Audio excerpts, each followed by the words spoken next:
Welcome back to cyberspace. I'm your host, Leslie Poston. Before I get into this week's topic, I don't usually disclose how the sausage is made, but I need you, my loyal listeners, to know how many times I have tried to record this episode and have had to stop because I couldn't stop cracking up. So, I'm going to do it one last time, and you may get me chuckling for some of these phrases because I cannot seem to help myself. See if I can stay professional on this take. This week, we're talking about bullshit receptivity, which is exactly what it sounds like. And yes, that's a real psychological construct with peer-reviewed studies and everything. A study came out of Cornell recently that caught my attention. A cognitive psychologist named Shane Littrell built a corporate bullshit generator, fed its output to over 1,000 office workers, and asked them to rate the business savvy of statements like, "We will actualize a renewed level of cradle-to-grave credentialing." He mixed those statements in with real quotes from Fortune 500 leaders, and then gave everyone a battery of cognitive tests. The punchline: the workers who thought the generated corporate jargon sounded like solid business strategy also scored the lowest on analytic thinking and workplace decision-making. So, if you've ever sat through a meeting wondering whether the person talking about synergizing cross-functional paradigms had any idea what they were saying, science has your back. They probably didn't. And the colleagues nodding enthusiastically may be the worst decision makers in the room. That study sent me down a rabbit hole into about a decade of research on why some people are more susceptible to impressive sounding nonsense than others, how it connects to fake news and political propaganda, and why it ties directly into what we talked about last week with confident wrongness. If that episode was about why we trust the wrong people, this one is about why we trust the wrong words. Let's stay with the Cornell study for just a moment and unpack some of the findings. Littrell built his corporate bullshit receptivity scale across 4 studies. His generator churns out sentences that sound polished and professional, but that mean absolutely nothing. Things like, by getting our friends in the tent with our best practices, we will pressure test a renewed level of adaptive coherence. He measured how impressed people were by these statements and then cross-referenced their scores with established cognitive tests. The workers who were most taken with the corporate BS also rated their supervisors as more charismatic and visionary. And they also reported higher job satisfaction and felt more inspired by their company's mission statements.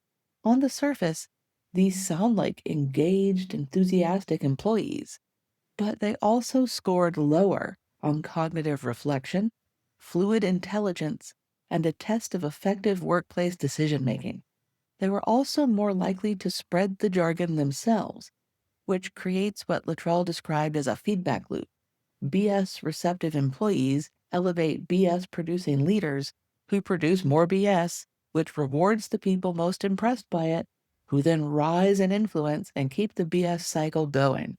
His description of this dynamic as a clogged toilet of inefficiency is probably my favorite metaphor to come out of cognitive psychology so far this year. Littrell pointed to 2 real-world cases that showed this playing out. In 2009, a leaked Pepsi marketing presentation included language about the dynamic of perimeter oscillations and establishing a gravitational pull to shift from a transactional experience to an invitational expression, and became an industry-wide joke. The more concerning example was a 2014 memo from a Microsoft executive that opened with 10 paragraphs of corporate jargon about device strategy and appropriate financial envelopes before getting to the actual news in paragraph 11. 12,500 people were about to lose their jobs. The Pepsi case was embarrassing, but the Microsoft one used meaningless language to hide meaningful consequences from thousands of people. The tendency to be impressed by empty language isn't something that only happens in conference rooms, though. Researchers have been studying it for over a decade, and it goes deeper than just bad PowerPoints. The origin of bullshit receptivity research goes back to 2015 at the University of Waterloo. A team led by Gordon Pennycook wanted to test something pretty straightforward. can people tell when a statement that sounds profound is actually meaningless?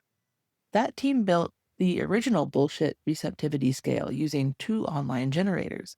One mashes up buzzwords from Deepak Chopra's Twitter feed into grammatically correct but semantically empty sentences.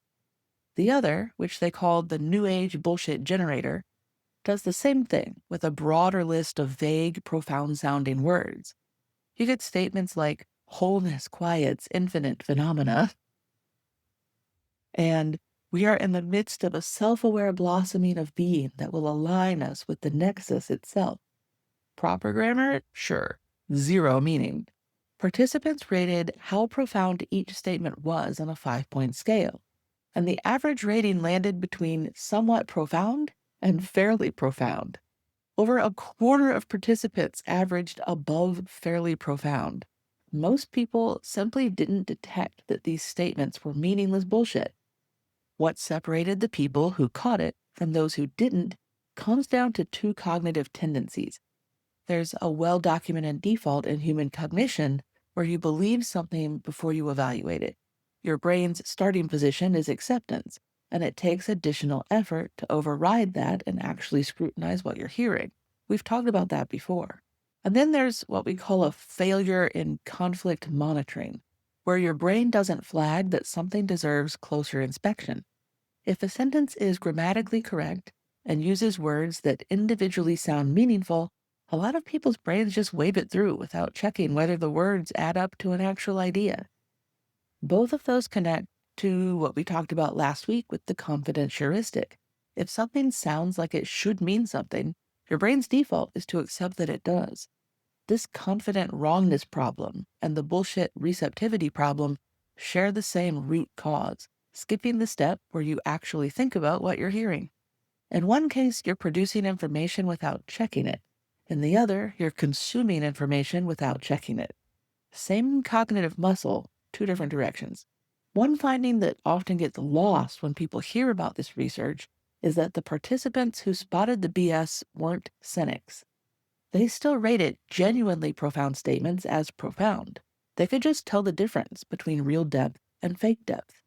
That's a useful correction to the assumption that being critical means being closed-minded, because the research shows the opposite. The people with the strongest BS filters also had the strongest appreciation for statements that actually meant something. A later study by George and Mylicki extended this into metacognition, your ability to assess your own thinking. They found BS receptive people were also worse at predicting their own performance on problem-solving tasks, and worse at distinguishing solvable problems from unsolvable ones. If you think everything you encounter sounds meaningful, you lose the ability to calibrate what you actually know. This connects to the overclaiming research from last week as well. The same people who rate BS as profound also overestimate what they know when they're tested on specific topics. The bullshit receptivity construct didn't stay in the New Age section for long. Researchers took it into politics, news media, and science, and the same pattern showed up everywhere. In 2020, Pennycook and Rand published a study connecting BS receptivity directly to fake news. Across 3 surveys with over 1,600 participants, people who rated generated nonsense as profound also rated fake news headlines as more accurate, and were worse at distinguishing fake news from real reporting. People who scored higher on analytic thinking tests rejected fake news even when the headlines supported their own political side, which suggests the issue is less about rooting for your team and more about whether you stop and think about what you're reading at all. They also found that removing the source label from articles on Facebook had no effect on anyone's accuracy judgments, meaning people weren't checking who published something either way. A team at the University of Amsterdam ran pre-registered studies across the US, Serbia, and the Netherlands around the same time, using vague political slogans and fake party platforms to measure political bullshit receptivity. It correlated with pseudo-profound BS receptivity, free market ideology, and voting for right-wing candidates and parties across all 3 countries. Psychiatrist Joe Pierre made a useful point about this research in Psychology Today. Political BS works differently than the New Age variety of BS because it's not trying to sound deep. It's trying to sound accessible while being deliberately vague, which makes it effective as a way to avoid engaging with complex policy questions or conceding that a position has weaknesses. That same year, Evans and colleagues developed a scientific bullshit receptivity scale using nonsensical statements dressed up in scientific sounding language. Across 3 studies with nearly 2,000 participants, scientific BS receptivity correlated strongly with pseudo-profound BS receptivity. It also correlated with belief in science as an institution, which is counterintuitive but makes sense when you think about it. If you defer to the authority of science without actually engaging in analytic thinking that science represents, you're susceptible to anything that wears the right costume. Scientific literacy helped moderate this somewhat, but the overall pattern held. Pierre also discussed a general bullshit receptivity scale from Slovak researchers that measured susceptibility across politics, health, relationships, and emotions, using items like detox is the process of cleansing the mind of toxic thoughts. BS receptivity across all these domains correlated with conspiracy belief, paranormal beliefs, and pseudoscience. At this point, the research paints a picture of a general cognitive trait, something like a broad susceptibility rooted in relying on how things sound, rather than evaluating what they actually mean.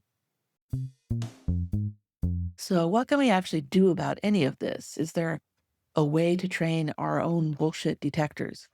In 1969, an NYU professor named Neil Postman gave a talk to the National Convention for Teachers of English and argued that teaching kids to detect crap should take priority over every other educational aim.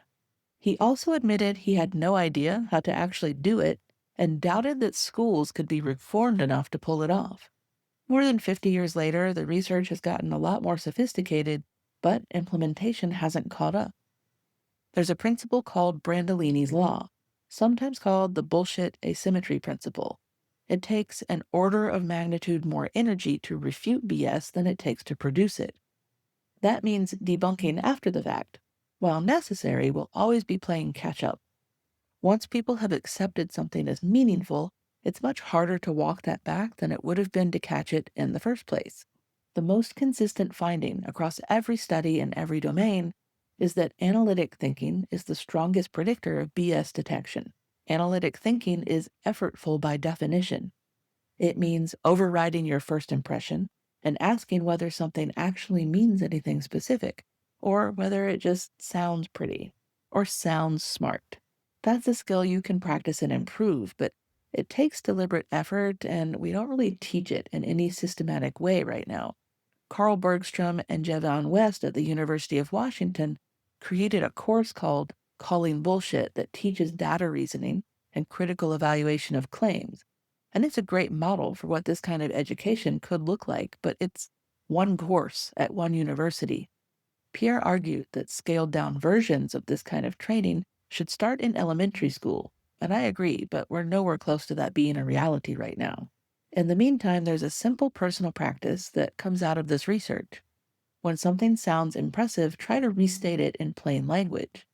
If you can't say what it specifically means, that's your signal. Littrell's advice from the recent Cornell study applies whether you're an employee, a consumer, or a voter. When messaging leans heavily on buzzwords and jargon, rhetoric is usually doing the work that substance should be doing. Ask yourself what the actual claim is. If there isn't one, you're looking at BS, regardless of how polished it sounds. Confident wrongness and bullshit receptivity are 2 expressions of the same problem, and the skill that counters both is the same: the willingness to pause and think before you accept or share something. If the corporate BS research is any indication, the people who most need to hear that are probably the ones who just forwarded you a memo about pressure testing adaptive coherence and thought it was inspiring. Side note, there's been some recent research that I didn't have time to look into this week about pre-bunking as a way to defeat this as well, so look for that in a future episode. Thanks for listening to Cyberspace. I'm your host, Leslie Poston, signing off. As always, until next time, stay curious And don't forget to like, share, and subscribe if you find this useful.